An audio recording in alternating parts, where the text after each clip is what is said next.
Almost dropped my...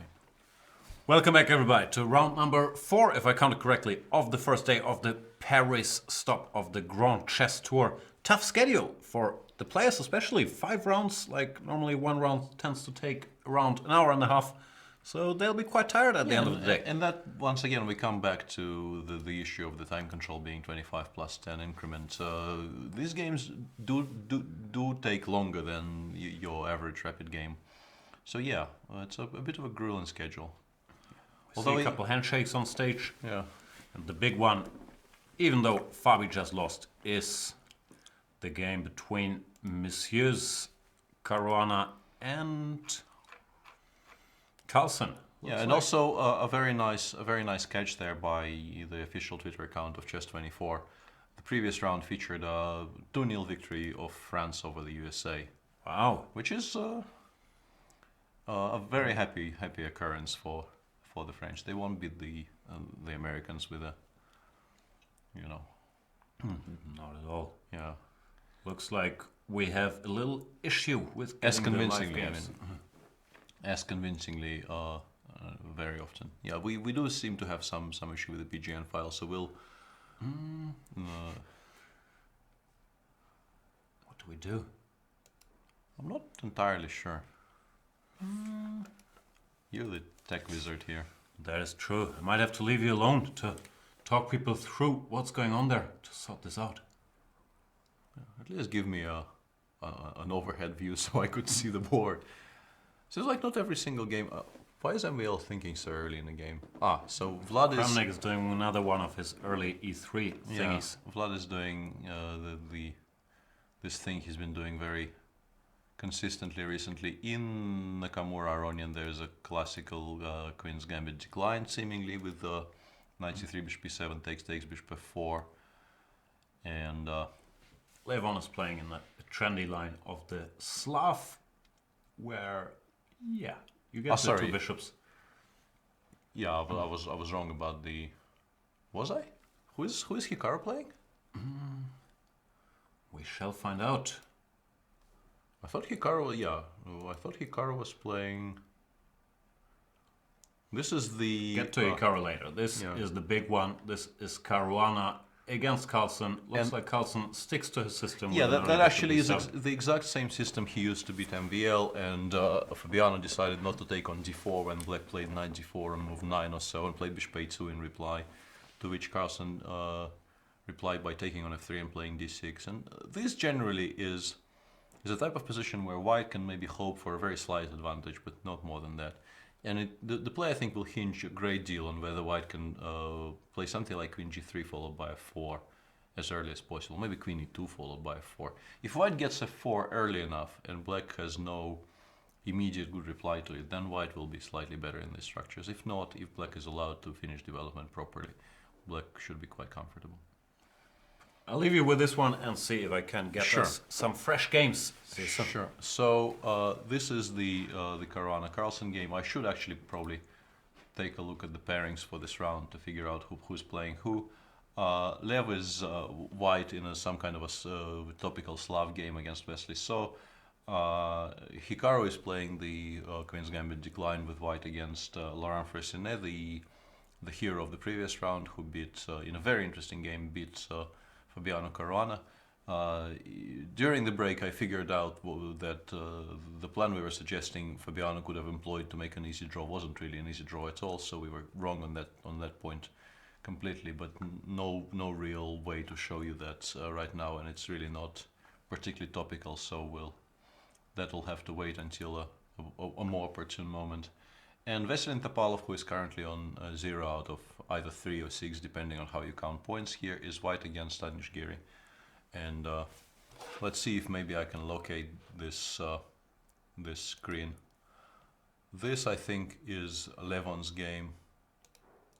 This is still Carlsen, Caruana Carlsen. This is Nakamura against Fressinet, a line I actually played myself with white at least once. It's supposed to be reasonably decent for black. It's not that easy to prove white has anything at all here. If you see the position, the black should play bishop a6 straight away, trying to trade off the bishop on d3. but I'm not sure going into too much detail with an overhead view. The only view available is particularly sensible, and maybe we can find the Vachier-Lagrave game. This is MVL with black against Vladimir Kramnik, some kind of a London system in which seemingly the dark square bishops have already disappeared off the board, and as usual in these types of structures, white should be slightly better, but no, I'm actually wrong about the dark square bishops. The dark square bishop of white is still on c1 and black is still on e7. It's difficult to judge what goes where and which pieces are which from this view, but seems like no pieces have been exchanged yet. I was wrong on that subject. And as usual, we're missing one board, so I can't really tell you what's happening in the Vachier-Lagrave game. Let's go back to this one, the game between Caruana and Carlsen. Arguably the two players who are somewhat ahead of the pack right now on current form, at least. If you consider the results of, let's say, the past 6 months, the reasonably clear-cut numbers 1 and 2 in the world by my count. Fabiano decided not to play for the immediate f4, and Magnus is now deep in thought. He has various options here.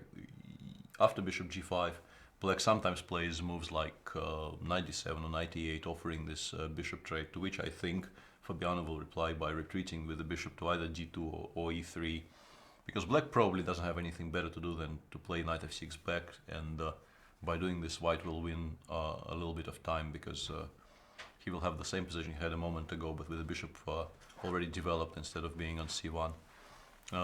And we welcome back Jan, hopefully with good news about the PGMs. No, not really, but the tech people are working hard on it. I'm not sure if someone cut a cord somewhere for now. Yeah, also in these types of positions, there's a very interesting plan of going king g8 followed by, king h8 followed by knight g8 and then f5. But Magnus decides on a less, fanciful way of developing his pieces. Queen d7 for now, I guess, followed by rook a8, and then maybe he will still have to do something like king h8, knight g8, or maybe not. But queen d7 is a very nice, little developing move, improving the position of his pieces, connecting rooks, and more than anything else, waiting for white to declare what his plan is here. I still. Fabi goes knight e2. Does he want to go d5? Is that asking a bit much? Knight e2 is actually a very interesting opportunity here, trying to swing it over to g3 and then potentially f5. If it actually there does, might also be knight takes e4. So that could be an issue potentially. But yeah, I think with an overhead view and with no way of moving the pieces, we should be discussing plans and not tactical variations, because it will be difficult to follow if we go too in depth. People are used to blindfold. Knight e2, knight takes e4, bishop takes e7, knight c5. Knight c5. Knight c5 seems to work for black actually. I couldn't refute it. So curious position. I still think some kind of a plan connected with the f2 f4 push is white's best bet here. I'll just try a little something. Bear with us. And with the little sounds, I'm getting advice from the outside world on how to hopefully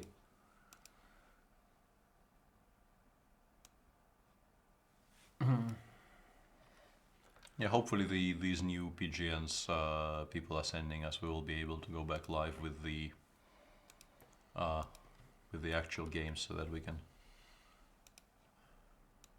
showcase our expertise. Yeah, and it seems like we do have games now, so we got games. That's an obvious improvement. And Fabi does go knight e2. This is very curious. Did he miss knight takes e4, or does he see a refutation of it? He may have actually missed it, I think. It's not an obvious shot in this position. It's not that hard either. No, I mean, it's very topical, but with the bishop on b7 unprotected, knight c5 is where you may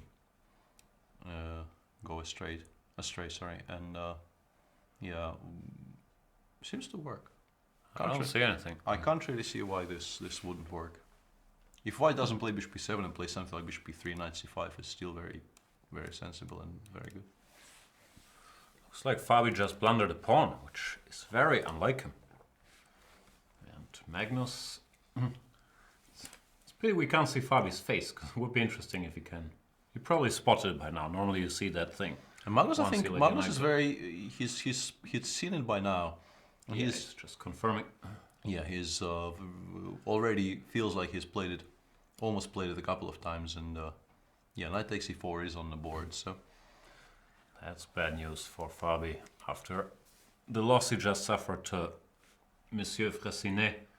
Now he gave the world champion a pawn. Yeah, giving Magnus sort of pawn and move odds is generally not a great idea. So yeah, Magnus is now a very serious favorite in these games, and if he wins it, he will be on, what is it, 6 out of 8, at least tied for first. Very out of character for Fabi. I can hardly remember him. Yeah, he doesn't doing make calculating errors like this very often. And Johnny Bairstow is on 98, which is also great news. I don't know why I said also. It is great news. The 92 knight takes e4 sequence in the Caruana Carlsen game is not really great news for anyone, because we want a proper game between these two, and from this moment onwards, I mean, the position is not completely lost yet. You can play bishop e7, knight c5, maybe queen e3, queen takes e7, d4, and pretend you are a little bit active and have some compensation for the pawn. But objectively, yeah, you're a pawn down. Black has no weaknesses and should be able to convert it somehow. Let's do a little tour through the other games before we come back to Fabi's suffering. Hikaru Nakamura, this is an old theoretical line. It's supposed to be slightly better for white against Laurent Fressinet. From the Queen's Gambit declined, all of this has been seen. I don't know, and I actually looked at this and I always felt that this is almost nothing at all for white. So doesn't that apply for most lines though? I mean, to the extent that I don't even subscribe to slightly better for white. I really think it's very safe for black. Yeah. There is a curious attempt after bishop d3, knight e7, queen c2, b6 and move 9. That you can play e4 immediately here. You can also play queen b1 here.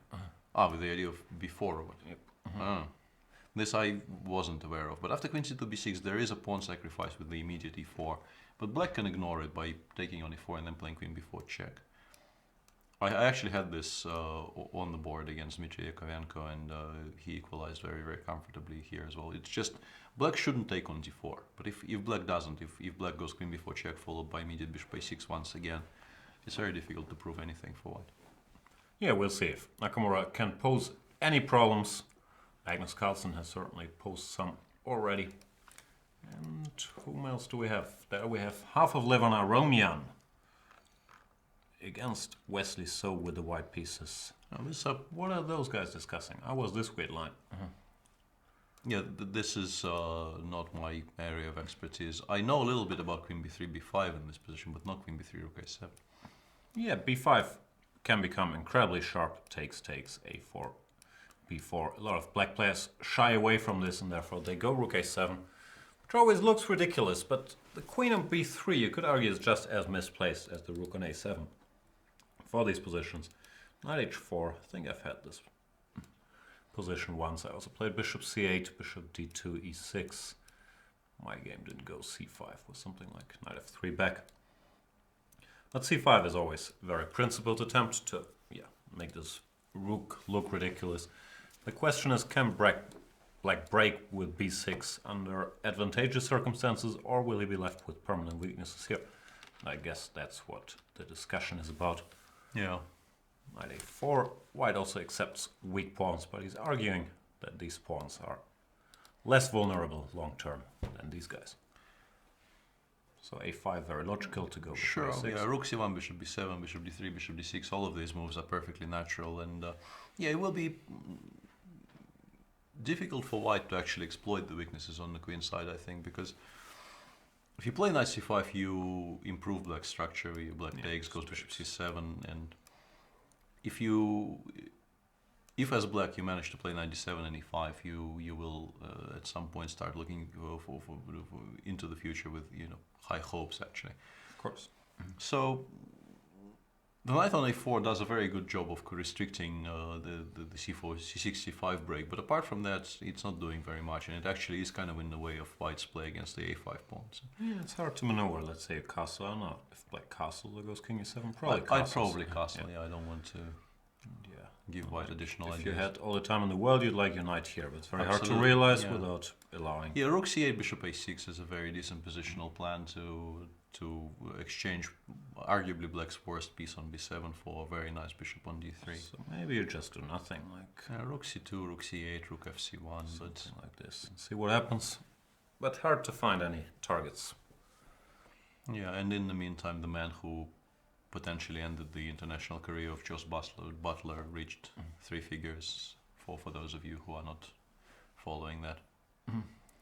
Yeah, I'll just go to condescending silence instead of... This line that Topalov is playing is a line that I face regularly in Blitz. I never think it can be that dangerous, because white is giving up this bishop very early on. And knight a5 is the most principled way to meet this. But it does occasionally People work do in that white's sometimes, favor, yeah. And I think in this particular game, Anish's reaction was maybe not the most principled. And I've come around to thinking that you want to be more humble here and keep this bishop in-house for now. Play bishop e7, castle, take on c4, d6, bishop e6, and normally black seems to be alright. Bishop c5 also shouldn't be wrong, but sometimes you get some weird positions. White typically goes queen d3, bishop e3, where you have to be a little careful. And that's why I like having the bishop here, where you have the two bishops long term.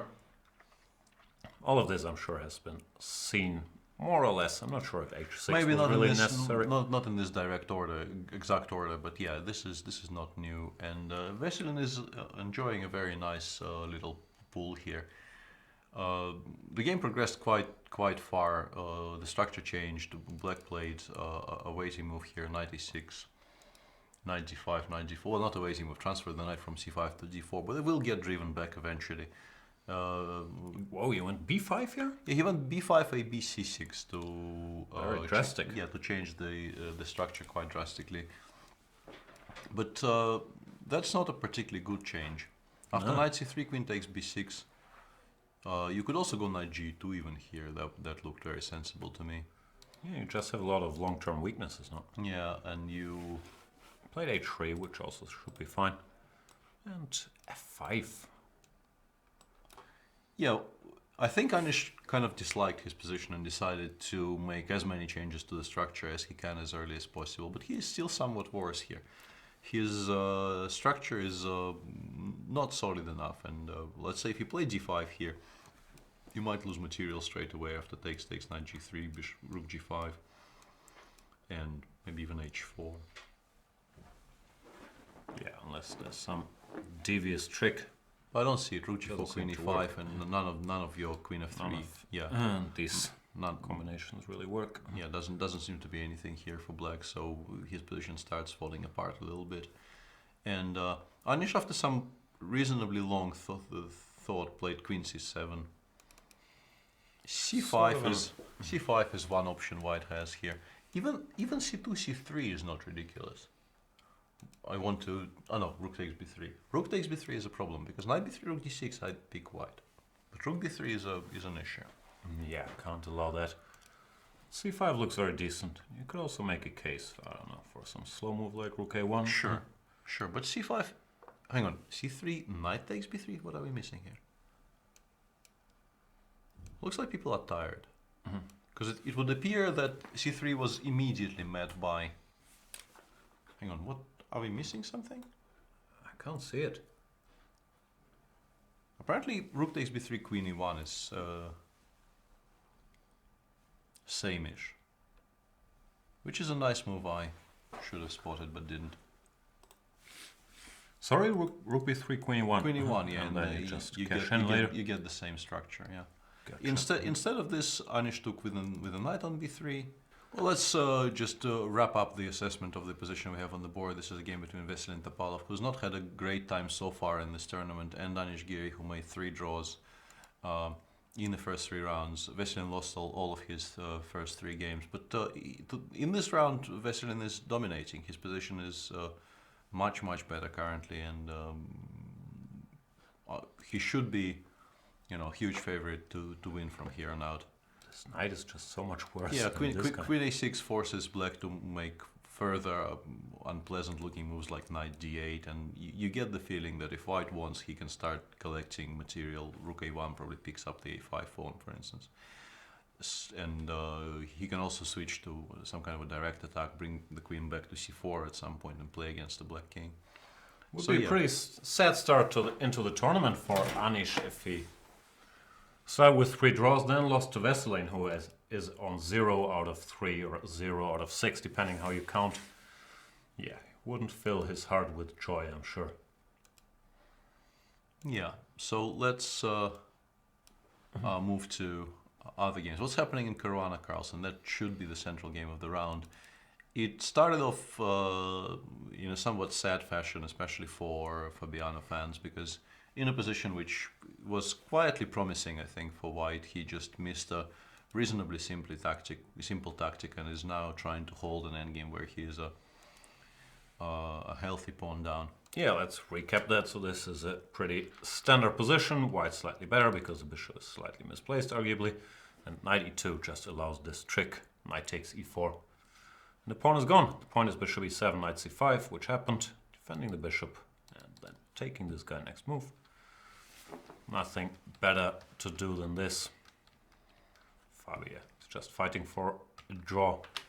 Probably unsuccessfully against Magnus Carlsen in such a situation. Against Magnus, this is not a particularly promising situation to find yourself in. But there are some trumps he can try and exploit. The pawn on c7 is potentially a little bit weak. And if he's in time to, let's say, play rook ac1 and b4, he could have some hopes. But currently, after rook e2, he will have to play b4 first. But maybe he is sort of in time here. Because knight a4, rook ac1, it doesn't look that bad anymore. Maybe knight a4, but here, rook c1 anyway, or what is... Yeah, I was wondering about this, but I'm not rook sure d2, how great it is. takes, knight d3, rook c7. I might be able to do something here with white, yeah. Knight f4, let's say knight e4, knight d5, rook b7, or something like that. It's not hopeless. No, that's true. You do hold these positions every now and then. So Magnus has a decision to make. I guess he could also play more slowly, rook e7. Sure. He's not at all obliged to enter any of this, but it's the most forceful way to continue. He will have to evaluate whether his winning chances are better when he does it or not. Still, yeah, very out of character blunder for Fabiano Caruana. The good thing for him and his fans is that he's hardly discouraged by bad positions. He just keeps fighting very hard. So it ain't over, but of course it's an uphill battle. We haven't seen Kramnik against Monsieur Vachier-Lagrave yet. It was one of these trademark, slightly goofy looking Kramnik openings, which he likes to do because he... I think he's just tired of mainline openings, and he wants fresh positions. He's played so many games where he was properly discussing mainline openings that he feels in this stage of his career he is much better served by playing positions he is curious about and interested in, and it ended up being a pure colle, a variation I played all my childhood with white, and.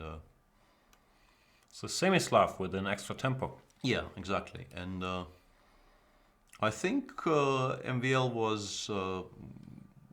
he took it a little bit too relaxed. E6 is fine, knight bd2. Already here you could consider going b6, for instance. Sure. I think it's a more precise way of handling this. Well, there's many options. Like I like to go queen c7 here, which I think is also a decent move, but yeah. Knight c6, you're committing your knight. Yeah, bishop d3. And in this position, I think it's better to play bishop d6 than bishop b7. Although that is less clear. But I think it makes white's options much more limited, because after bishop b7, castles, now there is this move 95, which Kramnik employed, which wouldn't have been possible. The other main line with the bishop on d6, Yeah, something like takes, queen e2, e5, e4 or whatever. Yeah, e5 I think is just a mistake. You play something like h6, e4, queen, bishop b6 here, and something like this. Maybe you throw in queen c7 somewhere. Yeah, I had a great number of games starting from this position and positions next to it, so to speak, and what a beautiful childhood you enjoyed.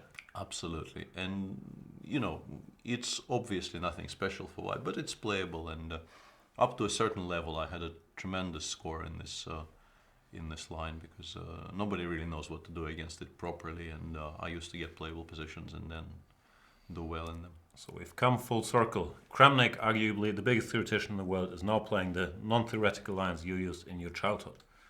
Knight e5, knight d7, f4. This looks like a very good stonewall, like dream version of the stonewall. Yeah, it does feel like black has allowed a little bit too much here. You shouldn't give this much freedom to white in these lines.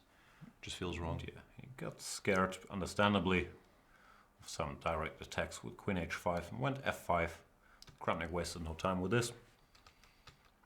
Now this knight is here to stay, at least. If you want to take it, you have to give white a passed pawn.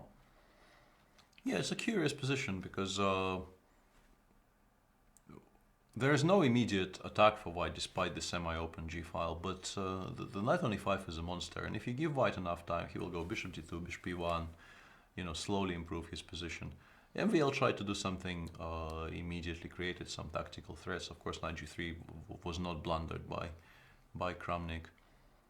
And yeah, he managed to swap the queens off. But even in this endgame, it's still, I mean, his problems are far from over. The problem is white has an e3 pawn and black doesn't have an e6 pawn, so it's much easier for white to get rid of this knight than it is for black to get rid of this one.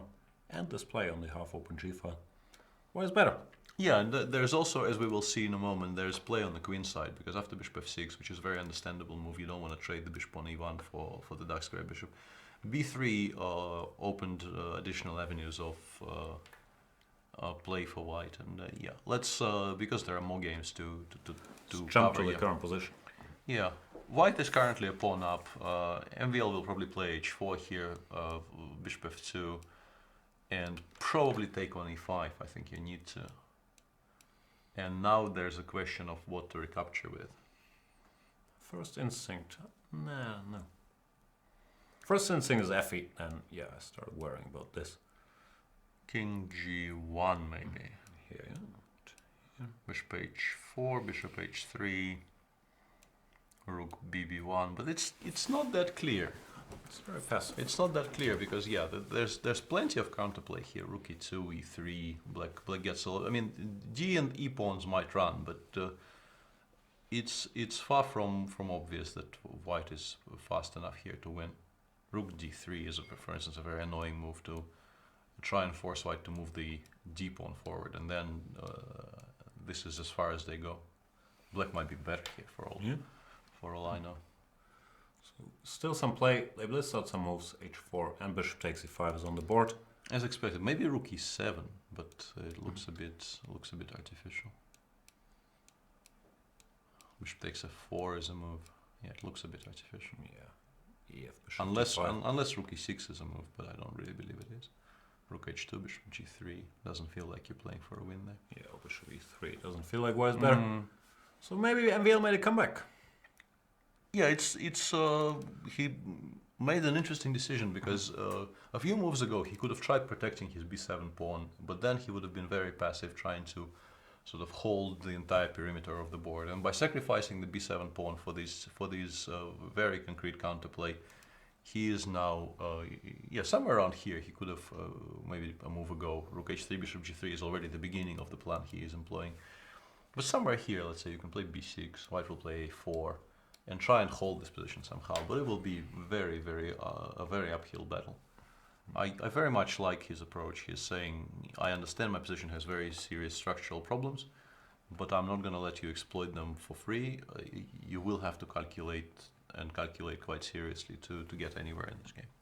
d5 just feels wrong, right? Yeah, rook pawns aren't going anywhere. He did take with the d pawn. Maybe it might be the lesser evil.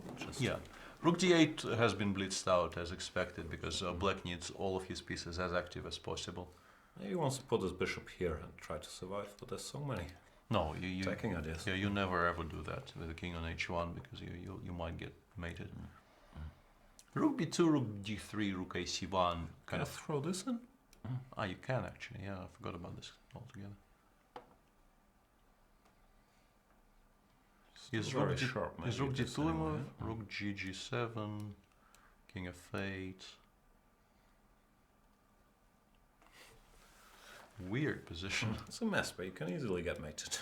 Yeah, both sides are very close to getting mated here. Rook g1 has been played. I wonder if MVL really wants to go rook d2 here. What else is there though? You don't want to go rook d7 or bishop f7. Yeah, after rook d7, passive. We're trying to figure out if Vladimir Kramnik is actually winning in this very strange position against MVL. It seems like he is in the enforced break we had just now when we were trying to restart the stream. I had a look at what the machine says, and the machine says pretty much white is 2 pawns up. What's the question? How do you win?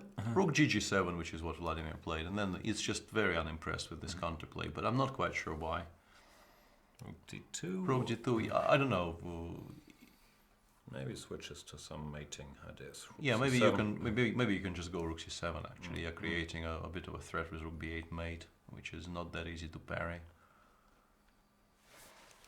Yeah, simple chess. Maybe rook d1 check first might make sense because king g2, rook f3 would be a mistake. MVL played rook hf3, and now you could maybe even make an argument for bishop takes h4 followed by rook g1 after the check. I think. What you should not do is this. Yeah, that would once again be a bit of a mistake, but sort of simple chess. Bishop h4, threatening the rook on d8. Vladimir played bishop g1, which also makes sense actually. Now that the f3 square is occupied and the bishop can't get to it in 2 moves, you can probably afford to place the bishop as passively as this, because with 2 rooks on the 7th, you will end up winning somehow if black doesn't have immediate direct counterplay. h3 played by MVL. The king on h1 presents a bit of a sorry spectacle, but yeah, with rooks on g7 and b7, there should be a way to deal with this. What do you do though?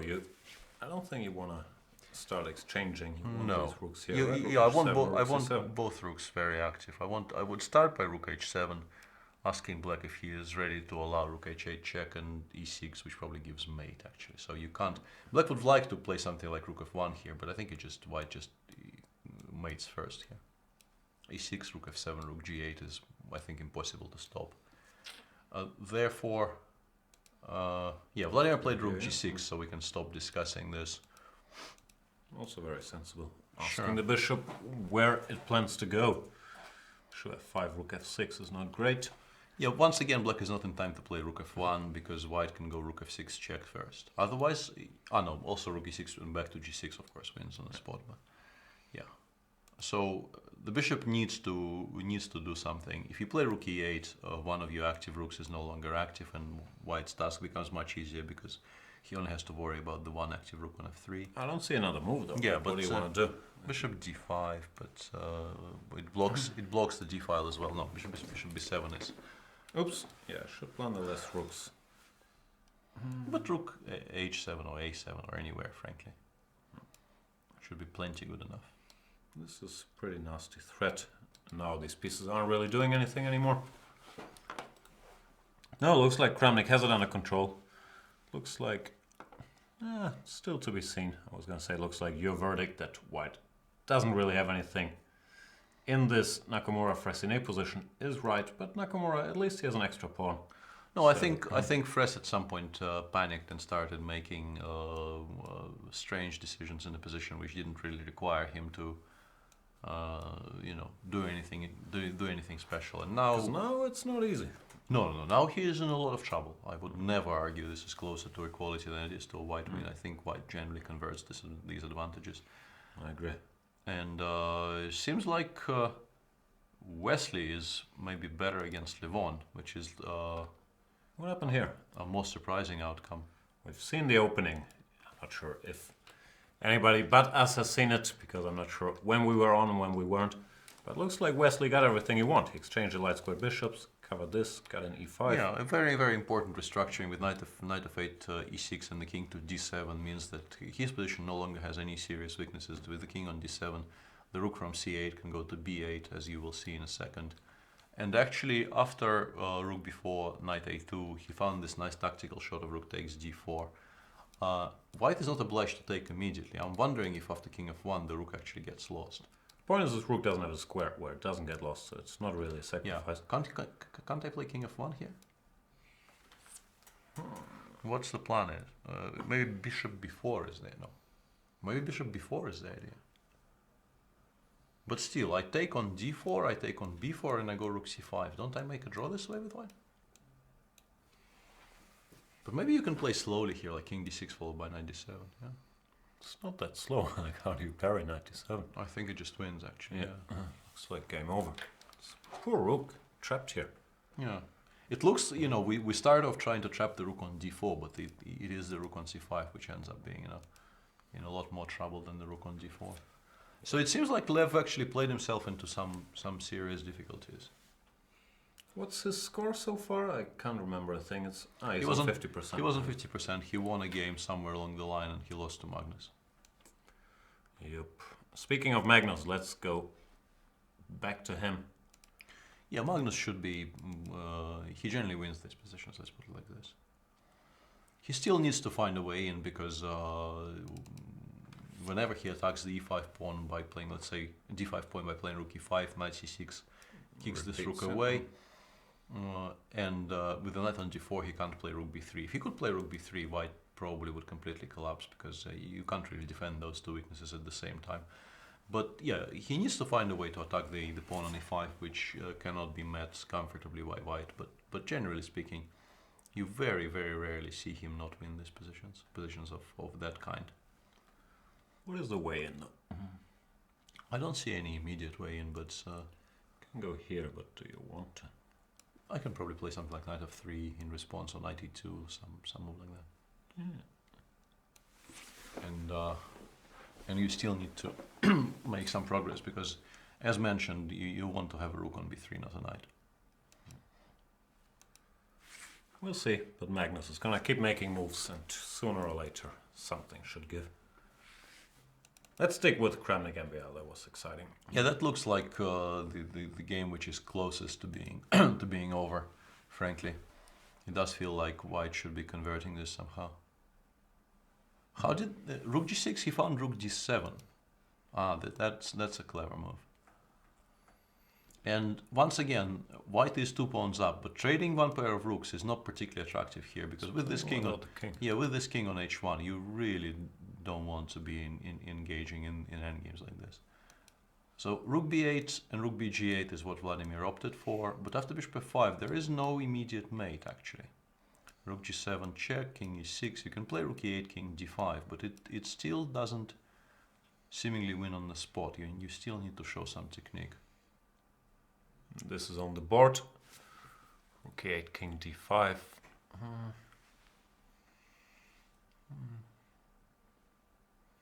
How do you win? Not that obvious. Rook g5 comes to mind, but then maybe even bishop e6. Bishop e6 or rook f7. No, rook f7 e6 is bad. Yeah, sorry. I guess yeah, he does play rook g5. Let me just briefly check what the time situation is because I think it's very relevant here. 3 minutes against 12. So MVL has been blitzing all of these things out, but paid 2 pawns for 9 minutes. I'm not sure if that's a good deal with increment. Computer thinks that white is winning, but not that winning actually. Huh? Yeah, for a position with you know this big of a material advantage, the computer evaluations are quite modest. So this whole unit, it's really not the most mobile force in the world. True. Very true. Kramnik made some move. Can't. Oh, he's trying to collapse the board. I missed that. What happened? I leaned forward on the table. Almost fell. Putting a Rook lot of... f8 has been played. So he wants to push f4, f5 here. Fair Is he enough. fast enough though? Let's say, can I play something like king c6 here? What's your plan? f5, rook d1 I wanted to try.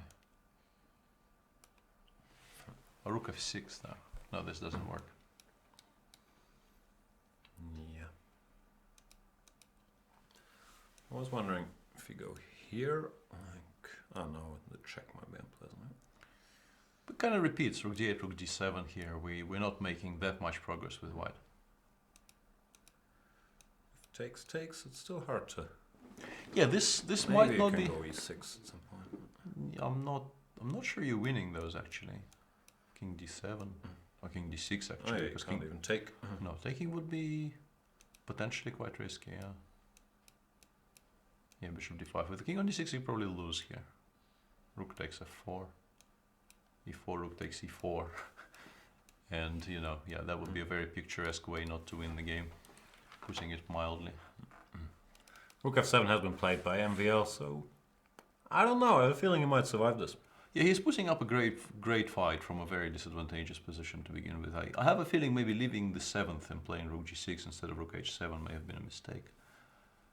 Because he probably missed rook d7 as we did. And after that, you know, black's position suddenly starts looking a little bit more alive. Yeah, Start with rook h7 and yeah, ask the question. After king g8, you can pick up the a7 pawn for free, which will you know, improve your situation. You know, if nothing else, you can now switch to whatever you want with an additional extra pawn. Useful to have this pawn to push if you ever do exchange rooks. Anyway, Kramnik has a lot of work still to be done. Magnus is working on converting his advantage. Rook f5. He wants to go rook f3. How does Mr. Fabi stop that? Knight d4 you can't go because d5 is He went dropping. knight b4 and rook a2, but yeah, once you That's start passive. once you start getting into such passive positions, you normally you know, the end is nigh. Rook c3, occupying the important file, and then something like rook b5, knight e4, rook bc5, and you know, slowly but surely you invade with your entire army here with black and win. Yeah, no big surprise there. You can't give the world champion a pawn, and central pawn, like not just any pawn. As mentioned, very uncharacteristic blunder for Fabiano Caruana, this move, knight to e2. I don't know what he should do, but anything really. But knight e2. Was knight takes e4 a threat, by the way? Let's say I play Probably not, no, some because after neutral knight c5, there would be. After this, maybe it is because bishop b7, knight c3. Okay, that was cooperative. But your point is after knight c5, there's knight d5. Knight d5 or bishop d5, both of those moves are probably very strong here. So you have to help. And it looks like Fabi is helping to fuel the Magnus Carlsen comeback, who lost a winning position on time in the first round, but has been winning everything since, taking over the lead. At the moment, he's in shared lead with Hikaru Nakamura and Vladimir Kramnik. So we might actually have, if Vladimir converts his two-pawn advantage, which could still happen easily because his position objectively probably is still winning. It's just far harder than it had any right to be, I think. And Hikaru also has decent winning chances. So despite Magnus winning, he might not actually establish a sole lead in the tournament. No, it could be that all three of these keep the pace.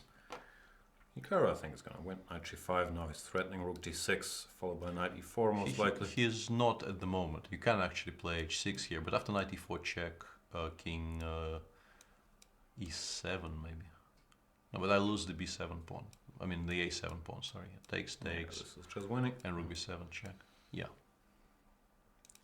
Yeah, it does seem like Hikaru is a favorite to win this game. Why isn't the pawn ending winning? Just curious. No, it's How do winning you too. how do you protect d4? I can't count anymore. Yeah, of course. thought I was getting to e3, but that's not legal. No, that would be somewhat optimistic. Wesley is What just... happened to Levon? I don't know, but this has not been a good game by him, to be entirely honest. It seems like he got completely outplayed out of a position from a position which looked maybe not a lot better for him, but definitely not dangerous. And Veselin Topalov has already beaten Anish Giri. This game is over. We've not been there for a while, but it seems like Anish's position finally collapsed, and Game looked like one-way traffic all the way. yeah, pretty much. And maybe he found chink in Anish's armor. Maybe this is a line that he hasn't spent all that much time on. Possibly, yeah. Judging by this game, very possible that yeah, Anish has not studied this particular sideline very deeply. Fresh played knight f7, which I think now Hikaru can take on h7 with check, and yeah, that should Certainly legal. That should be enough, because king g7 you take on d8 and the knight escapes, and you know, knight endgame with 2 extra pawns is generally not a difficult one to win. This Rook b5 and knight g5 check is also perfectly fine. I would probably opt for that. Probably actually. easier. Yeah, knight g5 check, and then you know, knight h7 has been played. So frankly, we expect this game to be over pretty soon, because Fres is not really one to Drag things out. When there's really no hope of survival. Speaking of no hope for survival, I believe that Rook b1 check and king e5 picks up a second pawn. This game is about to finish as well. Yeah, this is resigns. So Magnus gonna win, Nakamura's gonna win, Wesley So is gonna win, and the big question remains: will Vladimir Kramnik win this game, lose this game, draw this game? If Vladimir actually converts his advantage here, this will be a round with no draws whatsoever, which is quite remarkable considering, you know, how level the field is. Yeah. I don't know. I'd still be very uncomfortable with white, like with this construction, even though Rook e7 is not the most fear-inducing move in the world. Yeah, but you still need to do something about it. Rook b5, king c6 doesn't seem to crash through. Rook d8, king c5 is also not immediately winning. After Rook d8, you go Rook d7. Or Rook d7 is Rook d7. You blunder a piece, right? I have a tendency of doing such things. Rook b5, king c6, and Rook b2 is what Kramnik finally settled on.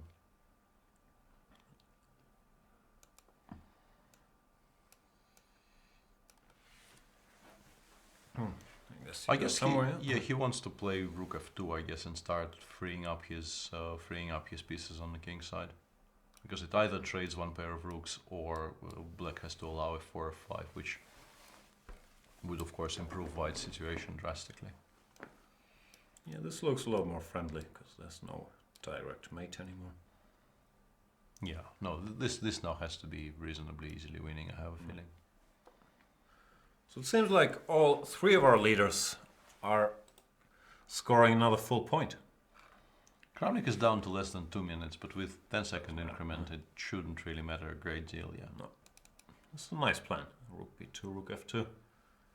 Especially the timing. Now this bishop is pinned, so black can't do anything unpleasant. Still the world number 2 in classical chess, Vladimir Kramnik. Like, I keep thinking, with Fabiano Caruana having so many good results, that he should fly by at some point, but it hasn't happened. Kramnik at 28-12, holding the fort. Yeah, the Caruana-Carlsen game has finished in a victory for the world champion. Yeah, after 92-94, you really don't bet against Magnus converting when he's given, you know, such a Can't do that. golden I opportunity. think guys just aren't used to this bishop on b7 in this structure, because they've played tons of games where this bishop was hanging out somewhere on d7, whatever, and their 94 is never a tactic that works. Well, yeah, if more people follow Magnus's example and doing this, then we won't see any blunders like that anymore. Looks like Magnus left the board. There's still that Norwegian water bottle indicating this was his board, and we'll see if we can get a different camera angle. For now, let's go with the white angle. Which game is interesting? I think they're all over. Yeah, the only one that I think is worth discussing is Vlad's game against MVL, because the other two feature conversion in an endgame, which you normally convert without any hiccups.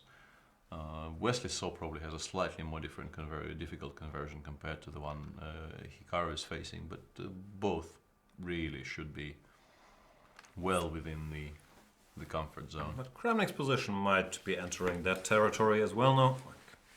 He does have two connected pass pawns, and if he gets in, his rook f2. Yeah, MVL couldn't find anything better to play than just rook e7, e8, and you can play rook f2 now and trade one pair of rooks. And as mentioned, once this happens, it becomes easier. Although even here, like king d5, rook b8, rook b2, there's still some work to be done, but you feel like it should be manageable now. Rook g5 maybe. Can I go here, or is this annoying? I don't know why I liked rook g5 better than rook f6. There was some reason, but I can't recall it anymore.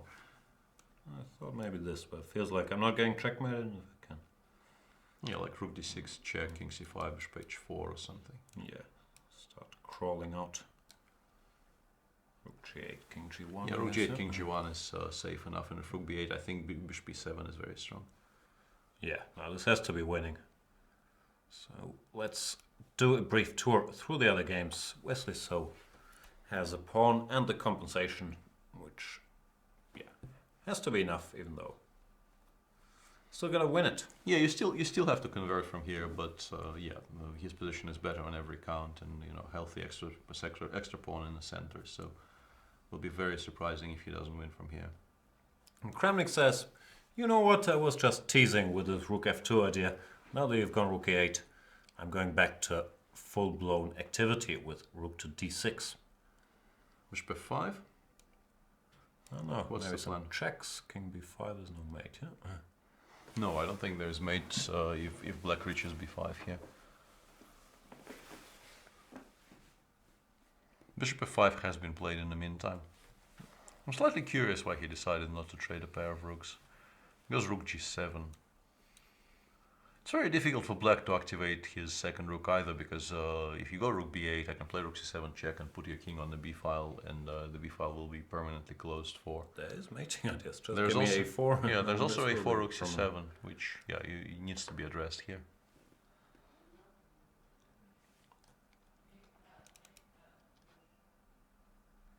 Yeah, I think it's an uphill struggle. Absolutely. Hikaru still will have to demonstrate some technique, I guess, but no, maybe not anymore, now that he's played knight e5. Just demonstrated some by going knight e5. Yeah, knight e5 is a good move here, Can't which, go for the end game, so this is let's forced. say, I don't know, f4, king d3, and you start pushing pieces back. Yeah, yeah, this shouldn't be a huge problem. Yeah, this should be. MVL found a very nice shot there, look. How has he shot? Rook e7? Yeah, rook e7, bishop g4 would be a mistake. One gets the feeling this would be a tactical drawback to that idea, but Regrettable. yeah, you can still go rook g5 or rook g8, but yeah, I think Vladimir got slightly overexcited by this activization idea. I'm trying to figure out. We still have a draw at least. Yeah, you do have a draw, but you don't really want a draw. You would like to I win this understand. position. Oh yeah, it's a And cute if little rook move. and if rook g5, black can play bishop b6, and it's actually not that easy to move forward from here. You go back, yeah? Yeah. This has happened indeed. Very curious little game. Yeah, these guys are tricky.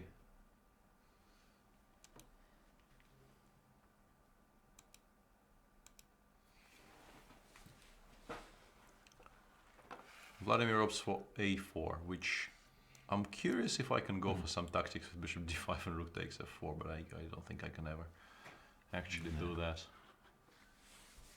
Well, it's useful to have this king permanently Locked stalemated for now. locked in on c5. Yeah, it's a decent move. I like it. If you go here, It's possible to play bishop d5, but it creates no threats whatsoever. no, rook d8. I Like, guess. yeah, rook d8 is possible, or any of these moves. I like a4.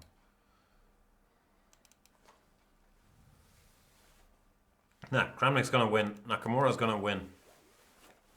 Carlsen already won. That means 3 guys on 3 out of 4.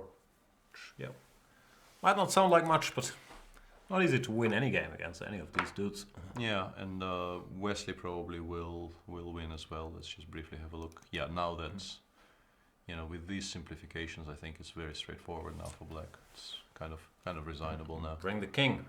Yeah, and even the b2 pawn will fall if black wants to go sort of full greed mode. Let's stick with Kramnik. That's still the most exciting one. You feel like they're one trick away from some mess, but it's not gonna happen. Rook e7, rook c1, rook g6 back. Once again, asking questions. So many mates. Can we mate directly? Like, Not sure. Rook g6, bishop d7 is on the board, and I think Vlad played f5, which feels like... Hang on a sec, can't I take that pawn? What is f5? did he play f5? Well, it's on our screen there, so I assume he did. Is there some mate here? I don't see it. No. No, I think it's Did he hallucinate? something has gone somewhat badly wrong for white We here. can't see the board. Let's see if we have an overhead shot somewhere. This is other dudes. This is over. Yeah, that's There the we one go. you yeah. Bishop f5. Rook g5, and yeah, it feels like Did he just blunder his most important pawn? pretty That's much, not yeah, a field line, right? yeah, pretty much. He hallucinated that it was checkmate after rook c6, rook d6. Probably, yeah, and I don't think he's even better anymore. He might be in trouble because c3 is hanging. Rook g5, bishop e6, rook g6 is on the board, and black can now play bishop d5, I think, He's trying to repeat moves. Yeah. or bishop d7 and rook takes c3, and black gets the b4 square for the king. It's a huge turnaround. It is actually very easy to lose from here. Yeah, bishop d7 has been played by MVL. Bishop g4 might win here, right? That is cute. No, it's amazing because it does feel like MVL could be close to winning now, and yeah, that really should never have happened, considering where they were. Poor Kramnik, he won't be happy. Had him on the ropes. He plays e6, but clearly the wind has turned. Bishop c8 picks up more material, right? I don't know where he goes. c6, c8. c6 might be a blunder. Just bishop c8, rook g5, king b4, and we pick up additional pawns, and the bishop on g1 is still completely dead. No, this is a turnaround sort of to equal the Carlsen saw game. Nah, not that. Not that big.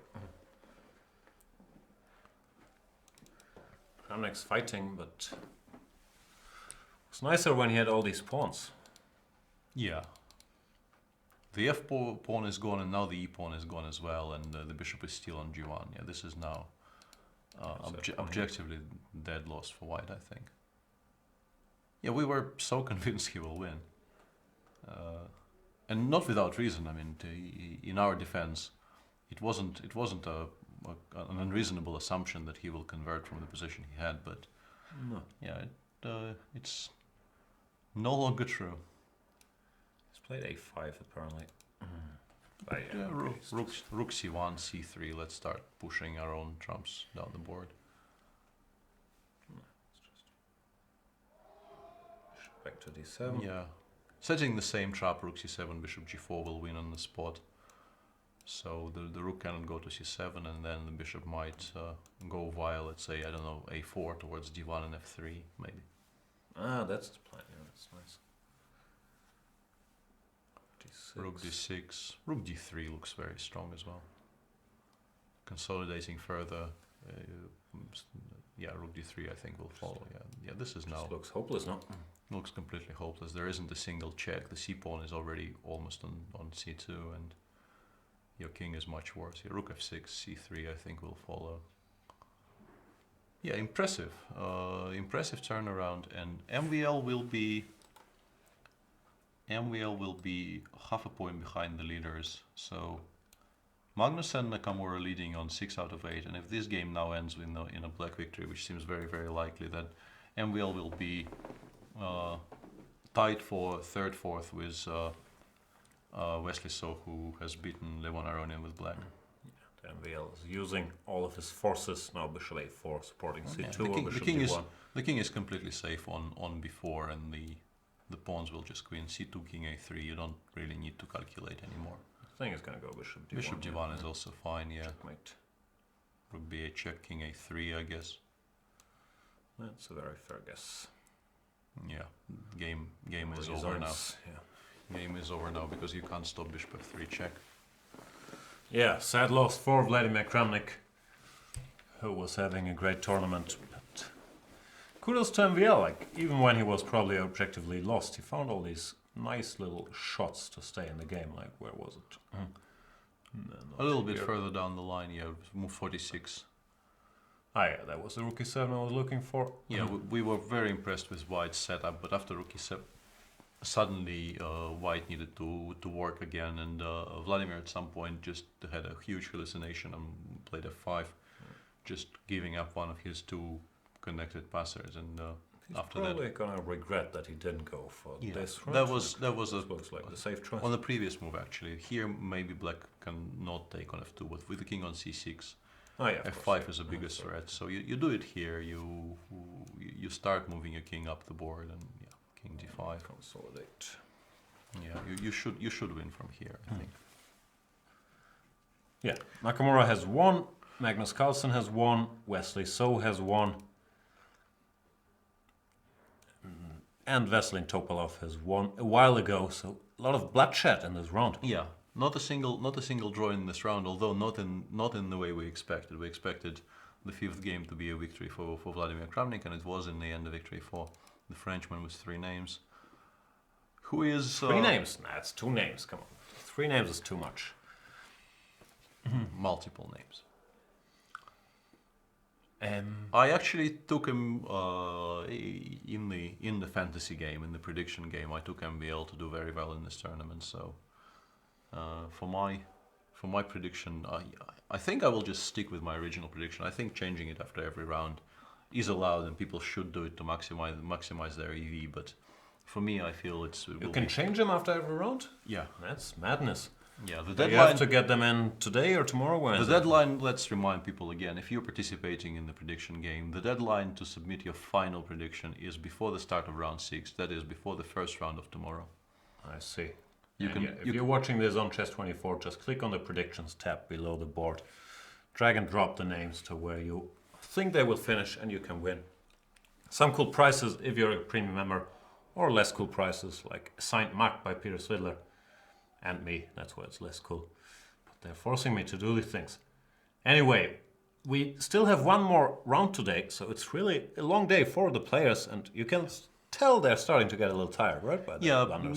Mistakes are creeping in, and we're also perhaps not at our highest energy levels right now, which you probably can tell. But it is a long day, and it's far from over. There's about an hour and a half to go. We'll try and stay somewhat alive for the final round of the day. Stay classy. Yeah, which will feature. Let's just. There's probably pairings somewhere I can look at. Possibly. Giri Kramnik, Frasine Topalov, Carlsen Nakamura. Carlsen Nakamura is the game of the round, obviously. The two leaders playing each other. Magnus with the white pieces. Magnus has an overwhelming score against Hikaru, as is well documented. But I think mainly in classical. What is their score in rapid? I'm not entirely sure. I'm not sure they've played much, but yeah, I'm not sure there's any Hikaru victories in that format either. We'll look that up in the break. Yeah, Wesley is playing white against Fabiano Caruana, and MVL is white against Levon, who after a reasonably solid start had a bit of a falling off, losing to Magnus and now losing with white to Wesley in a game he really would much rather forget, I think. Absolutely. We'll be back with the next round, which probably starts 20:30. See you guys then, and thanks for watching. Sorry for the technical hiccups. See you soon.